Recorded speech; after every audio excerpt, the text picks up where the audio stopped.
Olá, meus alunos, bom dia, boa tarde, boa noite, tudo bem? Hoje eu vou trazer para vocês um pouco sobre ressonância magnética, certo? Trazer um pouco de contexto, tá certo? Só um pequeno bate-papo para uma das características principais que envolve a ressonância magnética. Para começar, a ressonância magnética tem uma característica única, certo? Diferenciada das restantes dos diagnósticos de imagem, como qual? Como tomografia computadorizada, ok? Com a radiografia convencional, tá? Arcos cirúrgicos. Porque a ressonância magnética ela não utiliza de radiações ionizantes, ok? Não precisa de um gerador de partículas iônicas para fazer uma fotografia, certo?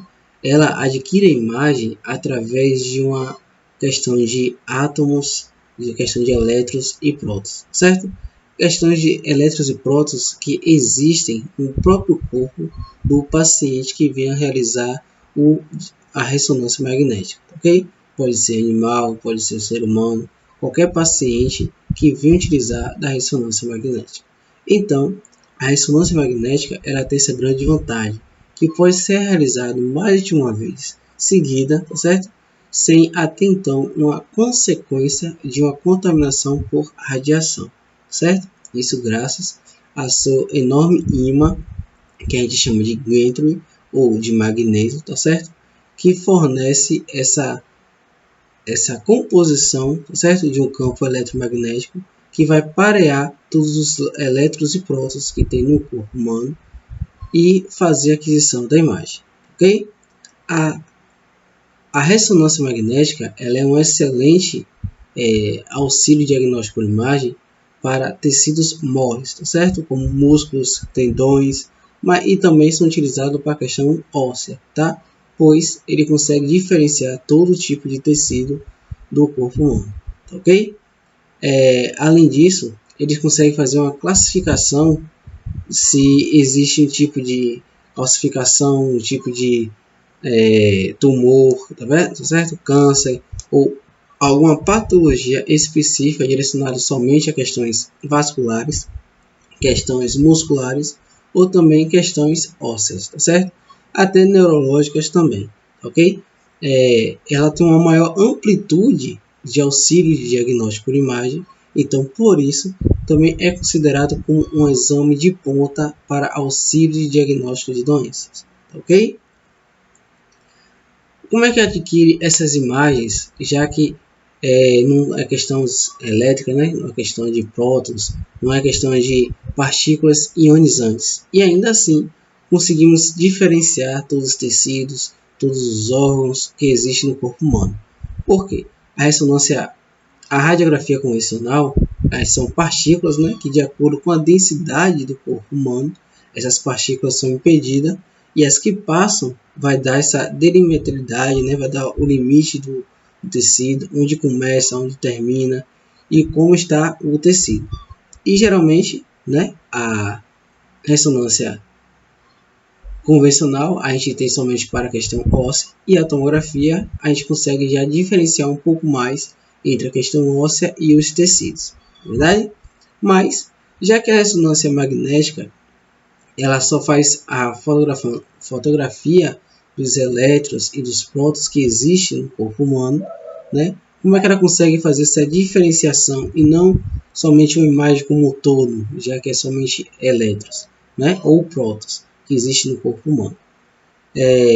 A questão é que nosso corpo humano ele está completamente enriquecido, tá certo? De elétrons e prótons, de cargas positivas, negativas e também cargas neutras, tá certo?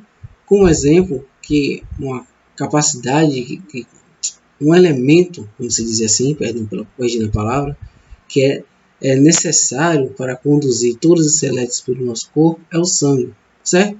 Um dos exemplos que eu trouxe para vocês foi o sódio, o potássio, o oxigênio, a água, o fósforo, entre outros tipos de nutrientes, sais e minerais que existem no nosso corpo humano, que é transportado pelo sangue, certo? E com ele tem essa troca de oxigenação, essa troca de nutrientes nos órgãos, e essas trocas acaba deixando os órgãos mais positivos do que o outro, mais carregados do que o outro, com mais elétrons do que o outro, certo? E essas questões também trazem um tipo de ATP, é um ciclo, né, que a gente vai fazer, um ciclo de Krebs, que vai deixar aquela molécula de energia, que a gente chama também de ATP e ADP, né, que vai acabar sobrando um tipo de partícula que a gente chama de hidrogênio, certo? Além disso, tem também a questão dos órgãos, né? Como eu falei com vocês que o sangue vai para os órgãos, e tem alguns materiais, alguns tipos de trocas de nutrientes ou de gases que acontecem nos órgãos, que acabam deixando eles mais elétrons ou mais carregados, vamos falar para vocês, de cargas elétricas, tá certo? Um exemplo que eu trouxe para vocês foi o fígado, né? Por quê? O fígado, a gente sabe que tem uma questão de guardar o elemento como o ferro e a ferritina. E com isso, eles são elétricos, certo? Carregados de formas positivas e podem deixar o fígado mais positivo, com cargas mais positivas, perdão, a palavra, do que o restante dos nossos órgãos, tá? O outro exemplo é o pulmão. O pulmão tem aquela troca gasosa que a gente chama de hematopoiese, que é a troca do sangue venoso com o sangue oxigenado, certo?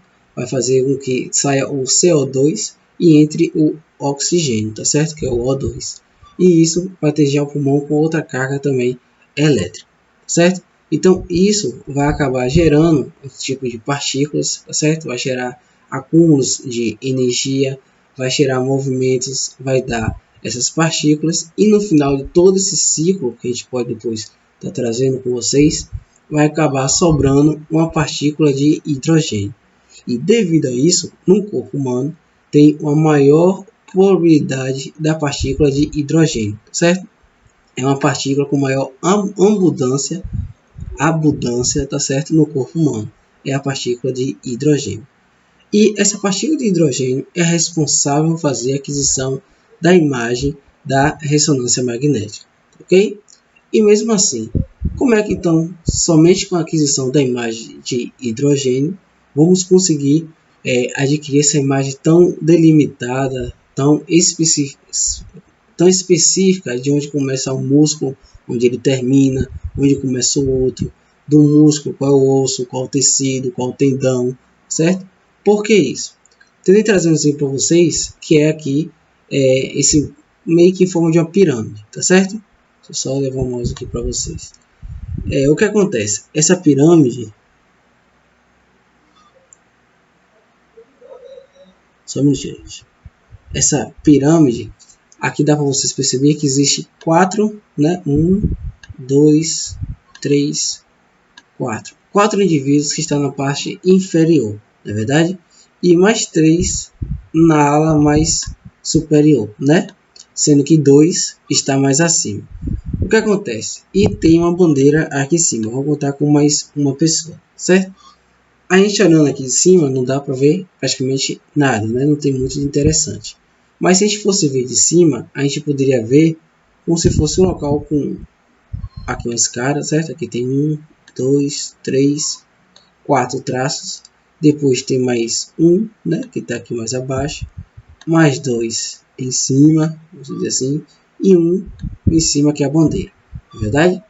Então, a cada ponto desse, vamos dizer que é um ponto de hidrogênio, certo? Está aqui um ponto de hidrogênio, H1. Pronto. Então, quando você adquirir essa imagem, vamos dizer que essa região aqui, ela tem mais hidrogênio do que a restante, não é verdade? Então, essa área vai ser uma coloração mais diferenciada do que as demais, não é isso? Que essa área aqui também vai ser diferente das outras duas, que tem somente uma partícula de hidrogênio, não é? Então, devido a essa diferenciação da concentração do hidrogênio na decorrência do tipo de tecido que exista ou nos diferentes órgãos que venham a existir no corpo humano ou do paciente, né, como falei com vocês, vai haver um diferente tipo de coloração. Então, com isso, a gente chama de coloração, perdão, aqui, de tons de cinza, tá certo? não tem só 50 tons de cinza, né, como brinquei com vocês, então, pode ter até mais tons de cinza, mas por essa diferenciação a gente consegue diferenciar como é que está, onde começa o tecido e onde termina. E essa diferenciação na tonalidade vem devido à concentração de hidrogênio, certo? Essa quantidade de hidrogênios que tem aqui nessa partícula, a máquina vai adquirir, tá certo? Essa imagem com a quantidade de spin, de uma partícula do hidrogênio, depois eu vou falar com vocês o porquê, e vai dizer essa imagem como é que está a característica e como é que está concentrado esse tipo de partícula, certo? Só que tem um porém, o nosso corpo, esses átomos, esses prótons, eles não estão de forma organizada, certo? Devido à sua liberação, à movimentação do corpo humano, eles estão de forma totalmente desorganizada, ok? Então, com isso, como está aqui, ó, essa imagem HO, tá vendo aqui? A gente consegue ver que existe vários setores, tá certo? Várias indicações, ó. Ela está para um lado, para baixo, para a direita, para a esquerda. O que acontece? Está totalmente desorganizado, não é verdade?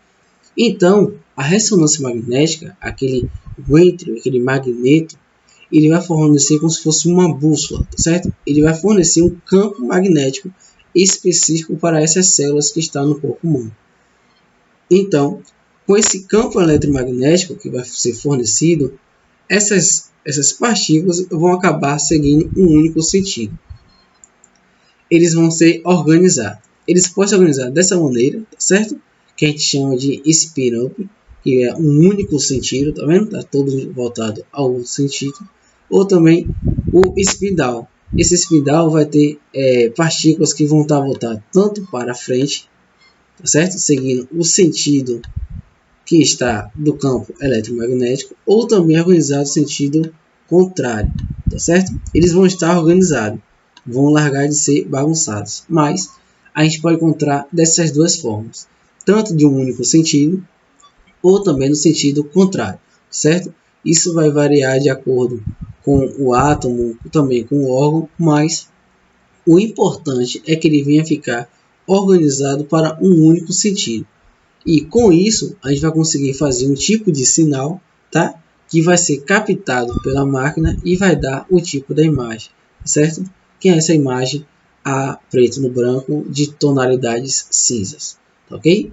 Devido a essa quantidade de elétrons que vem a existir, na verdade, perdão, de prótons que vem a existir, tá certo? Da carga do hidrogênio, que vai estar mais abundante no corpo humano, mas ainda existem vários outros tipos de prótons e íons que vão estar no corpo humano, que podem auxiliar, tá, na aquisição da imagem, mas a preferência de aquisição para auxílio de aquisição da imagem da ressonância magnética, ainda assim é o hidrogênio, ok? Então, com isso, a gente consegue adquirir esse tipo de imagem na ressonância magnética. E a ressonância magnética, apesar de ser descoberta em 1952, e esses cientistas já ganharam até o prêmio Nobel, foi descoberto por Felix Bloch, certo? Bloch, perdão, e Edward Purcell. Descobriu em 1952, mas até então eles só utilizaram como um tipo de análise de moléculas físico-químicas, certo? Para a questão de ímã, de sentido oposto, sentido de partículas, tá ok? Mas eles que descobriram a ressonância magnética. Entretanto, somente em 1975, certo? A partir de Richard Ernst, certo? Que a ressonância magnética passou a ser utilizada como um método de auxílio a diagnóstico na medicina, certo? Só em 1975, por Richard, eu que sempre bolo com esse nome, certo? Richard Ernst, ele que foi o responsável por pegar essa ressonância magnética e levar e trazer para a questão de uma aplicação na medicina, certo? Ele conseguiu perceber que a ressonância magnética consegue diferenciar os tipos de tecido existentes no corpo humano, consegue diferenciar o tipo de tecido que tem na fisiologia normal e a fisiologia patológica, tá certo? Do corpo humano, tanto como se comporta, quanto é que tem, o tipo de patologia e qual o grau, o tamanho dessa patologia que vem existir no corpo humano, certo? Então, apesar dela ser utilizada na medicina em 1975, ela foi descoberta em 1952, certo? Por Felix e Edward, ok?